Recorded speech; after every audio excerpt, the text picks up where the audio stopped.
सबैलाई happy birthday.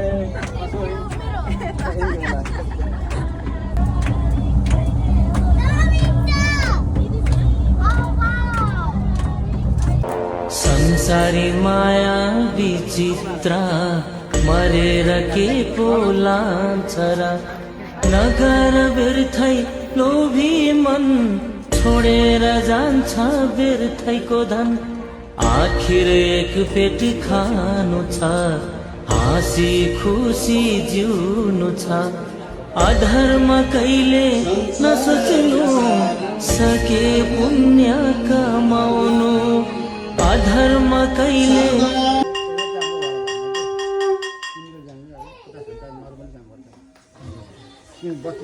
धेरै टाढो टाढोबाट आउनु भएको छ। हाम्रो यो मन्दिर पशुपतिनाथ टेम्पल शनिधाम भनेर गुगलमा हान्नुभयो भने बर्मिङहम यो लिटलमा चाहिँ हजुरले देख्न पाउनुहुनेछ। यसको पुजारीमा मन्दिरको ट्रस्टी हाम्रो रमा पाण्डेजी हुनुहुन्छ, सबैले चाहिँ चिन्नुहुन्छ होला। हजुरका चाहिँ शुभ कार्यहरू गर्न पछाडि हल छ, तपाईँहरू एकदम लो कस्टमा यहाँ गर्न सक्नुहुनेछ।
जगत वन विधो पालनीयाच्या रौद्रे संहारीच्या पिस्या जगदिदमखिलम् क्रीडनं या पराख्या पश्यन्ति मध्यमाथु तदनु भगवती वैखरी वर्णरूपा शाश्वत वाचं प्रसन्ना विधि हरिगिरिशा राधितालंकरोतु। जगत जननी माता भगवती को विघ्नहर्ता गणेश भगवान को राष्ट्रदेव पशुपतिनाथ को देश बाहिर रहनुभएका समस्त भक्तजनहरूको आजको आनन्दको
गणेशजीमा कोटी नमन चढाए बेलैमा नजपे हरि भवसागर तरिन्छ कसरी बेलैमा नजपे हरि भवसागर तरिन्छ कसरी बेलैमा नजपे हरि भवसागर तरिन्छ कसरी बेलैमा नजपे हरि भवसागर तरिन्छ कसरी बेलैमा नजपे हरि भवसागर तरिन्छ कसरी बेलैमा नजपे हरि भवसागर तरिन्छ कसरी बेलैमा नजपे हरि भवसागर तरिन्छ कसरी बेलैमा नजपे हरि भवसागर तरिन्छ कसरी जन्म लिएर आउँदा पनि रित्तै हताको नखाइनलाई थुपार निला नपाइन भएको बेलैमा